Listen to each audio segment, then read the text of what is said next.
Welcome back to another episode of 9 to 5 Unfiltered. Today's episode is a little different, but really special. I'm joined by Sergeant Sebastian Lemay from the Ottawa Police Service, who serves as a community police officer or CPO.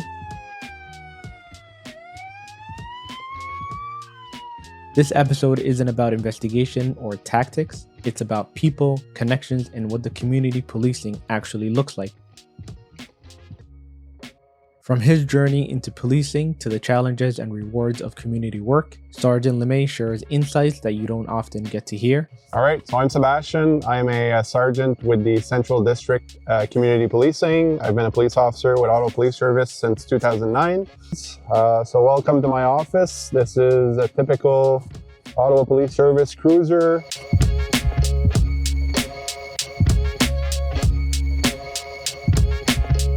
I'm a sergeant with the Central District Community Policing. I've been a police officer with Ottawa Police Service since 2009.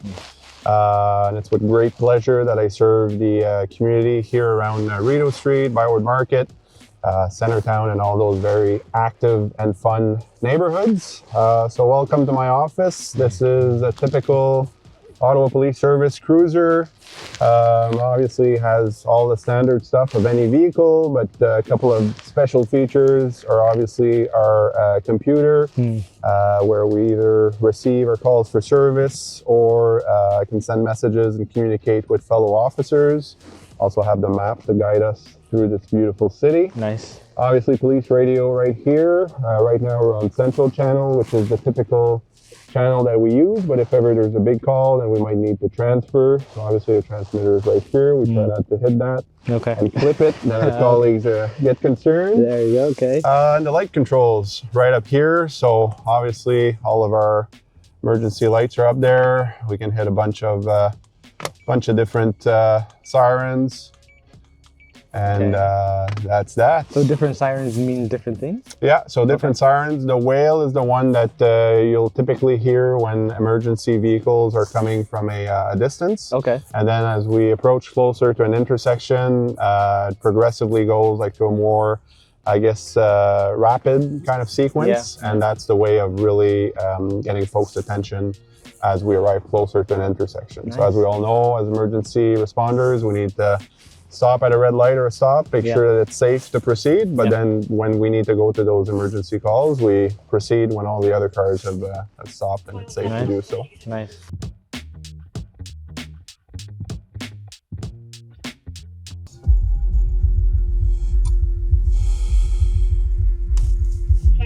Sergeant Lemay received a dispatch call regarding an unconscious female. Emergency services are activated and multiple units respond. You'd hear the dispatcher say, this is going on. Can we have officers to respond for an unconscious female? So we'll get those details. And can you tell us more before we head there? Yes. So I wasn't familiar with the building, but it's obviously in that building right there. So firefighters are always a tiered response. So they're on scene. Our colleagues from police just rolled up, and we will join our colleagues and see what's up.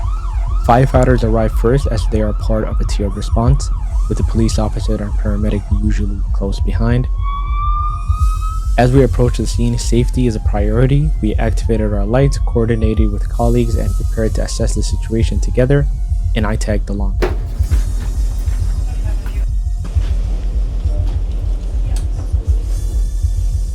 But what I just heard is that she's conscious. Okay. So whatever's happening is obviously good, right? That she's conscious.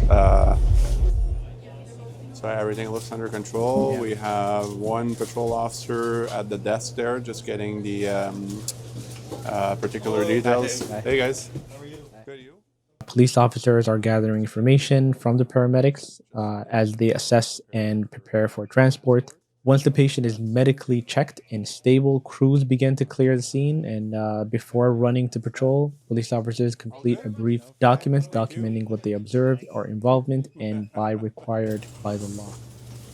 Okay, so I think the patient is back up and she's just going to be medically checked. So thank you. Of course. we'll drive to our next destination. But while you're in there, I'll finish up some notes. And again, the notes are just, what we did, what we saw, and in this case, will be pretty quick. Is that required from every police officer that was on scene? Technically, yes. Okay. Again, it is our policy for note taking and reports and things like that. Okay. Different officers have different level of comfort in terms of how much they write in their notes. And again, this would be a one-liner, right? Okay.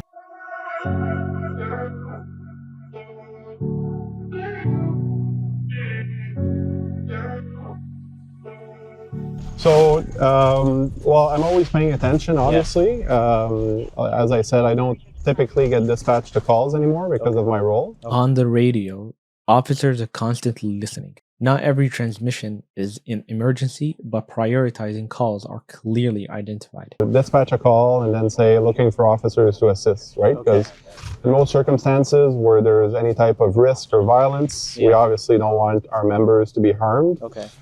So it's very common for dispatchers to send a minimum of 2 officers. Calls are ranked from low priority to urgent situation involving immediate risks, and officers are usually dispatched based on proximity and availability. Have call priority. They're listed between priority 1 and priority 4. So priority 4 would be, Frito Center arrested a shoplifter and they need a police officer to go and take over. Okay. So we want to get there, but it's not the biggest of emergencies. Whereas if somebody, right now is a victim of violence and there's a fight, then that would be a priority 1. So usually those calls, they will very often be broadcasted on the radio so that any officer is kind of paying attention and it's gonna rush over there. So, but as a community police officer, the role isn't focused on responding to calls on a day-to-day basis. Instead, it's centered around meetings, community events, and building relationships. But when needed, the uniform and the cruisers are both available. Across the city, additional police officers are deployed as part of a targeted strategy, focusing on areas identifying as needed extra attention. Their work combines visibility, patrol support, and community interactions.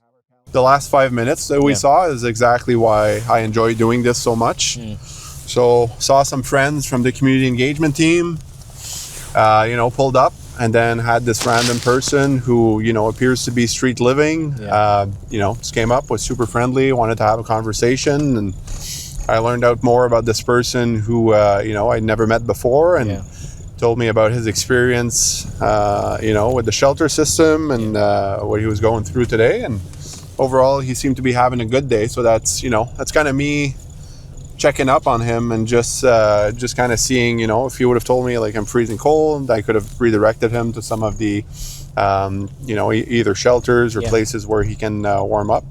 I actually regret I didn't bring them, but I have a box of toques that were given to us, and I've been meaning to carry them through the winter for exactly situations like this. But no, he seemed to be good. He was doing all right. So homelessness remains a significant challenge in the downtown area, especially in areas where shelters and encampments are concentrated.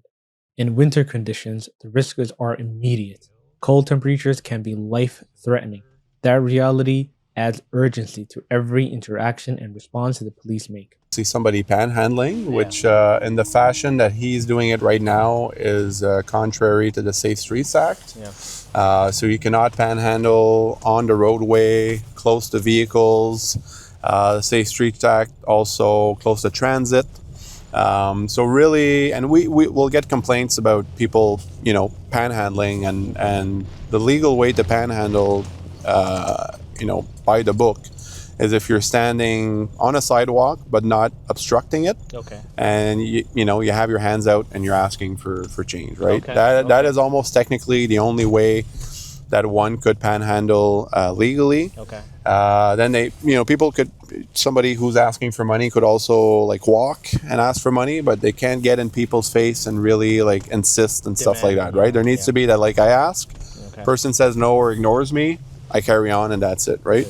I think we have a responsibility, all first responders, all residents, to be honest, but as first responders, when we approach an encampment situation or a homelessness situation, like I said earlier, there might be something to enforce, like they might be trespassing on private property, for example, right? That person that owns the private property has the lawful right to ask, the person trespassing to leave. Yeah. But when we remove them or when we ask them to leave, we still have a duty of care where we need to, ensure that that person is looked after, and it's not, they're not at risk for their life or their safety, right? So. Okay.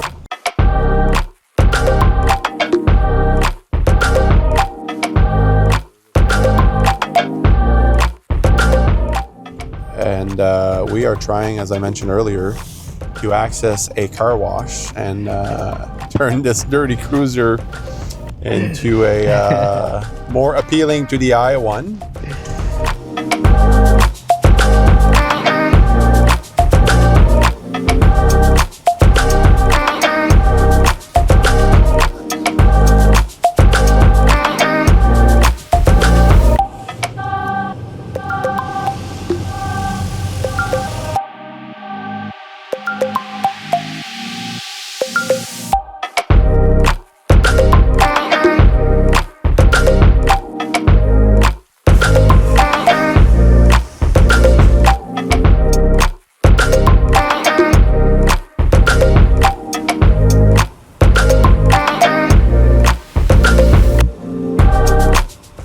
Got lunch. We're gonna enjoy this for now, and then we're gonna go back to patrolling. Encouraging local businesses. Exactly. Mm-hmm.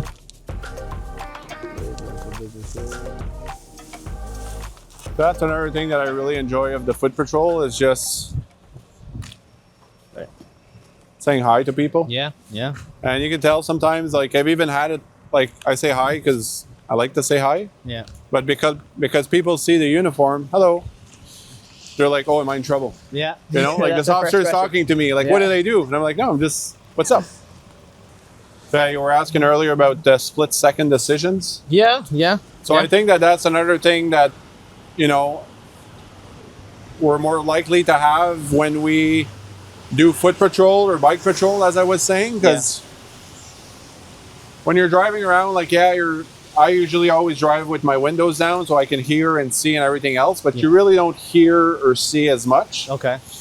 Whereas and it wouldn't be uncommon for it to happen now. Like we could hear somebody yell, right? Just because of the dynamics of Bank Street. Yeah. And then that's, split-second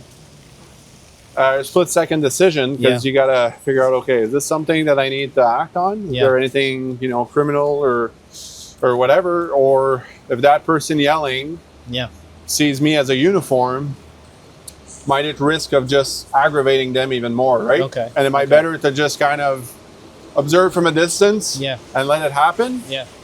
As long as nobody's getting hurt and no crime is being committed. Yep.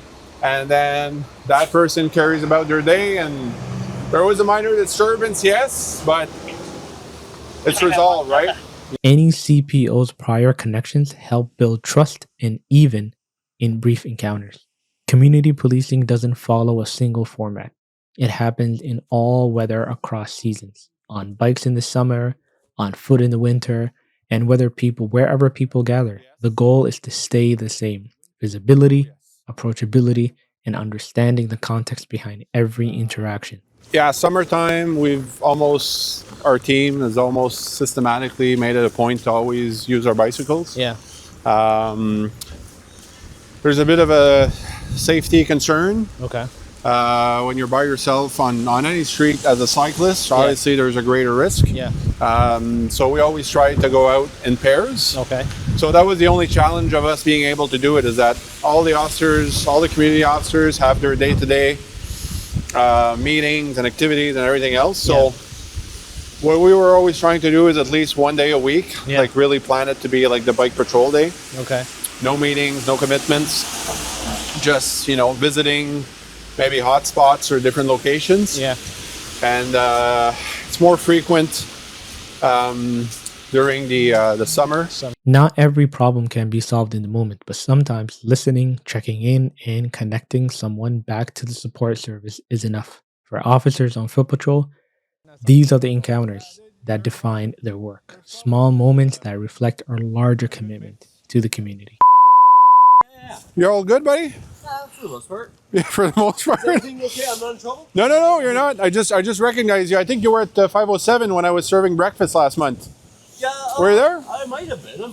Yeah. No, I just wanted to check up on you. You're still sleeping rough in the area? Or do you got a place for the winter? On this day, the temperature set near minus 20 degrees Celsius. The cold is impossible to ignore. Every interaction happens against the reality of winter. Frozen sidewalks, stiff hands, and the urgency to stay warm. No. Are you getting support at, could some staff at 507 help you out? Always. Yeah? Okay. What are you looking for? I thought I had another heat pad, that's all.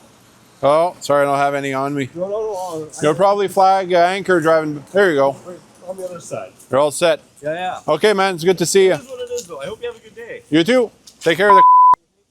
Part of me always does want to get involved and try to help, but that's why at the end I just kind of brought it back to 507, right? They have outreach workers, they have social workers. So as police, we can get involved. We can try to make a couple of phone calls and figure out what the situation is. But the fact that he said that police, so patrol officers were called and they went and he didn't say didn't do anything, but didn't kick her out. They must have made their own assessment at that time that his perspective that she's wrongfully there, the officers were actually able to conclude, well, either she's an invited guest of one of the other tenants, or there's something that she wasn't kicked out, right? So we will have some situations sometimes where the patrol officers might have misunderstood or they didn't have as much information as we have. So sometimes we can do a follow-up and supplement the patrol officer's actions. But in a situation like this, with all the details that were a little all over the place, he's good in the immediate moment. He has support from 507.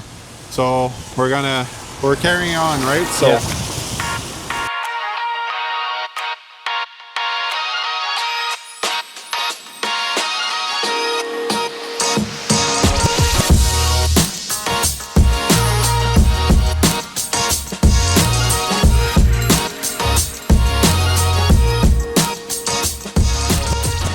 for every overdose that we deal with, that's, drug that were brought in by a drug dealer, right? And that's what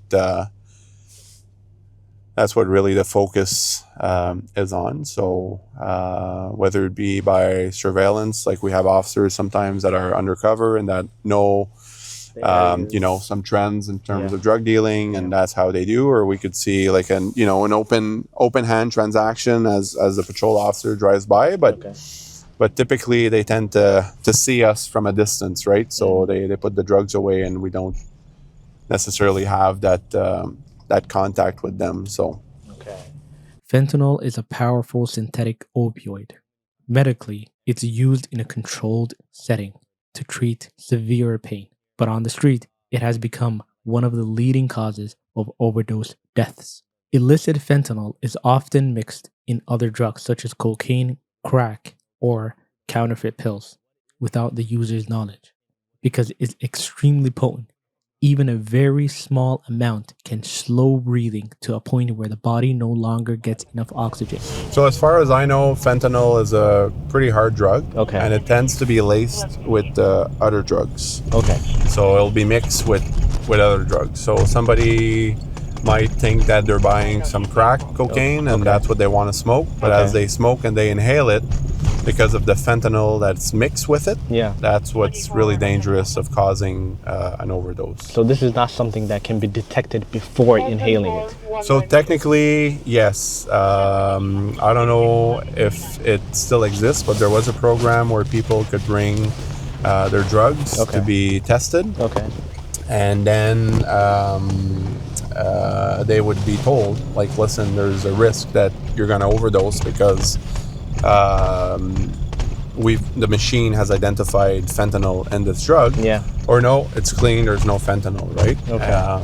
What I've heard from the different community health centers is that, even if the drug user is made aware that there is fentanyl in the drugs that they bought, the majority of the time they will still use it. But they will kind of prepare themselves with either having some naloxone close or being, using it within one of the supervised consumption sites, and just kind of, being prepared, I guess, for the effects that that substance will have, right? Okay. So Some harm reduction programs allow drugs to be tested for fentanyl. But even when people are aware of the risk, addictions often override caution. As a result, many people rely on measures like a supervised consumption site to reduce the risk of death. my team and I have oversight right now, so it's refreshing to know that we, the police, can come with solutions, but we also work with the community and we hear what their ideas are, and to get the input from the community, I think is super important too, right? And that's the whole the new model of policing in the last couple of years has really been to reach out to your community, whether it be by formal consultation or actually, just a quick off the cuff, somebody sends me an email with an article from a different city, and then I read through it and I'm like, oh, that's a good approach. Let's see if we can bring that to Ottawa and stuff. So this ride wasn't about tactics or enforcement, it was about presence and about understanding the space between the calls and the people behind the uniform in the communities that they serve. This episode of 9 to 5 Unfiltered offered a glimpse into reality where professional meets compassion and where showing up can make a lot of difference. yeah, the Neighbourhood Operations Center celebrated its first anniversary last June. It's also part of the larger core strategy, so that includes the hotspot policing, so the officers coming in on overtime to do foot patrols, the situation table, which I just spoke about.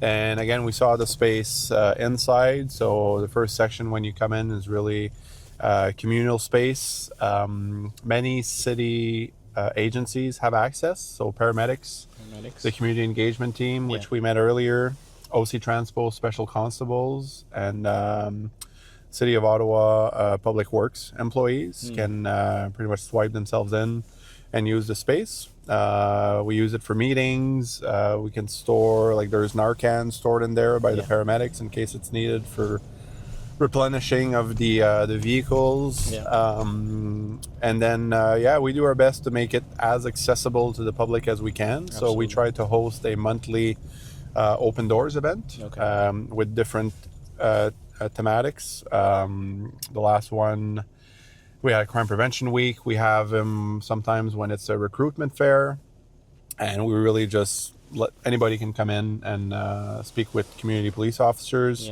and interact. We unfortunately don't have the staffing right now to keep it regularly open, like with fixed hours of operation. But that being said, our team of community officers are always, like I said earlier, one email or one phone call away, and certainly we can arrange one-on-one meetings in that space. We can also, like I said, plan bigger, more coordinated meetings.